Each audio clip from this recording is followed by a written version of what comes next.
अस्सलाम वालेकुम रहमतुल्लाहि व बरकातुहू। Welcome back to my channel Sufi talks.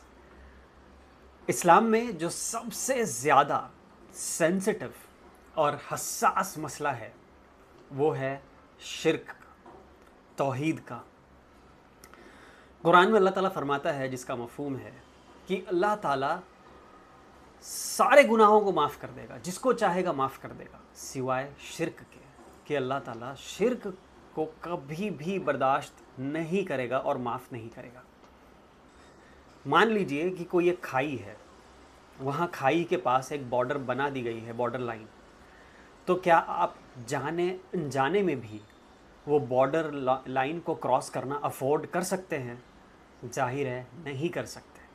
हमें बहुत ही ज़्यादा अटेंटिव, बहुत ही ज़्यादा मोहतात होना पड़ेगा कि कहीं हम वो बॉर्डर लाइन क्रॉस ना कर दें। और इस्लाम में जो ये बॉर्डर लाइन है, ये शिर्क है। आपने अगर शिर्क कर लिया तो आपने वो लाइन क्रॉस कर ली है।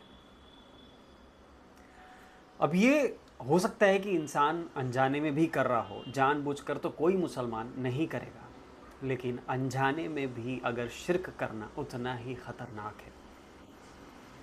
देखो, एक रूल है, जब आप कानून कोई तोड़ते हो, जैसे फॉर एग्ज़ाम्पल आप गाड़ी चला रहे हो, अगर कोई शख्स ये कहे गाड़ी चलाता हुआ कि मैंने रेड लाइट को क्रॉस कर लिया है, जंप कर लिया है सिग्नल, और उसको अगर कानून के लोग पकड़ें, पुलिस वाले पकड़ें उसको और ये बोले कि तुमने रेड लाइन क्रॉस की है, तुमको पेनल्टी पे करनी पड़ेगी, क्या वो ये शख्स कह सकता है कि मुझे नहीं पता था?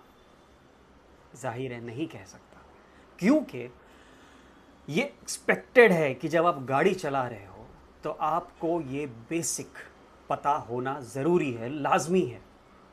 इसके बिना आपका नहीं चल सकता काम।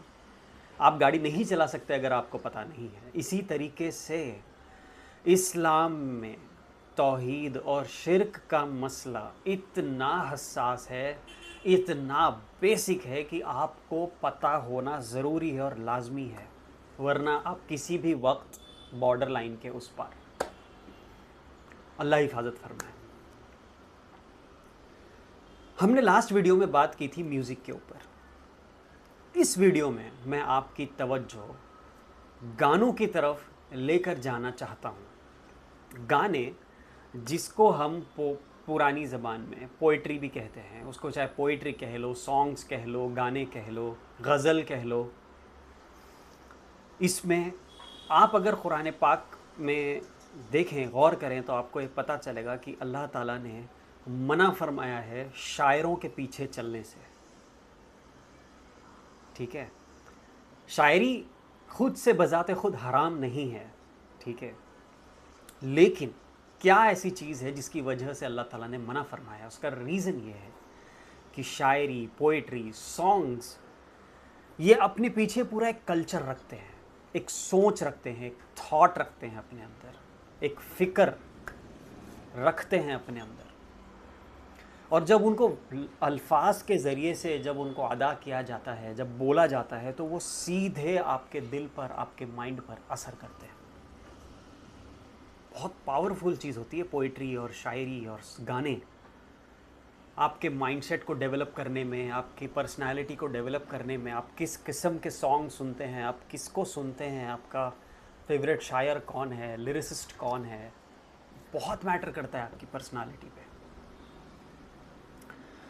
अब मान लीजिए आप कोई ऐसा सॉन्ग सुन रहे हैं, या ऐसा सॉन्ग आप गा रहे हैं, या ऐसी कोई शायरी, पोइट्री आप पढ़ रहे हैं जिसमें शिर्क हो। एक तो यह है कि आप अगर जानबूझ के कर रहे हो तो आप वाकई में बॉर्डर लाइन क्रॉस कर लोगे, आप शिरकिया अल्फाज कह रहे होगे। लेकिन कई मर्तबा कई गाने ऐसे होते हैं कि हम अनजाने में उन गानों को गा रहे होते हैं जिसमें शिरकिया अल्फाज होते हैं, और ऐसे सैकड़ों नहीं हज़ारों गाने हैं जिसमें शिर्क भरा हुआ है, जिसमें हम वो बॉर्डर लाइन क्रॉस कर रहे होते हैं। आपको ऐसे हज़ारों सॉन्ग्स मिल जाएंगे जिससे आपका ईमान सल्ब हो सकता है। जैसे फॉर एग्ज़ाम्पल कि मैं तुझे सजदा करता हूँ, सजदे करना, और तू मेरा रब है, तू मेरा रब बन गया है, तू मेरा खुदा बन गया है। ये सारे शिरकिया अल्फाज हैं जो ओपनली समझ में आते हैं, और कई लोगों को देखा गया है कि वो अनजाने में गा रहे हैं, इन अल्फाज को दोहरा रहे हैं।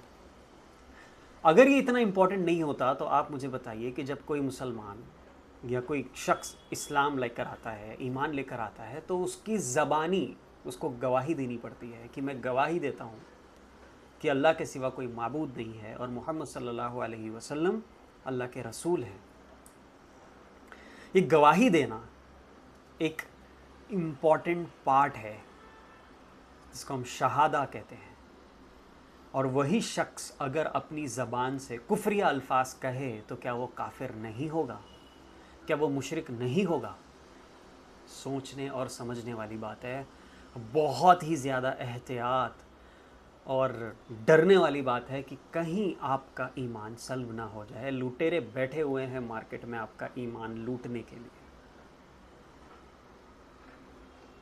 आपको एहतियात करना बहुत ज़्यादा ज़रूरी है कि आप जो गाना गा रहे हैं, आप जो अशार पढ़ रहे हैं, कहीं उसमें कोई शिरकिया या गुनहगा या कोई ऐसे अल्फाज ना हो जिससे बेहयाई फैल रही हो, जिससे माहौल ख़राब हो रहा हो, जिससे नंगापन और जिससे इल्ली फॉर्निकेशन और सिडक्शन, ये सारा चीज़ें फैल रही हों, तो आपको और हमको इन सब चीज़ों से बहुत ही ज़्यादा एहतियात करने की ज़रूरत है।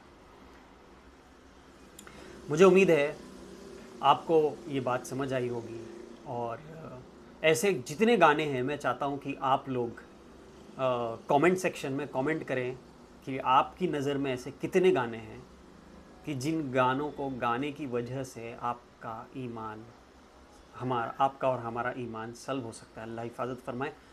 प्लीज़ कमेंट सेक्शन में कमेंट करिए कि आपकी नज़र में कितने ऐसे गाने हैं जहाँ पर इंसानों को खुदा का दर्जा दे दिया गया हो, रब का दर्जा दे दिया गया हो, और गुनाहों के लिए प्रमोट किया जा रहा हो, बेहयाई के लिए प्रमोट किया जा रहा हो। ऐसे गानों और ऐसे अशार से ज़रूर बचना चाहिए। ऐसा ना हो कि कहीं हमारा ईमान ही सल्ब हो चुका हो और हमें रियलाइज़ भी ना हो रहा हो। बहुत शुक्रिया। जज़ाकल्लाहु खैर।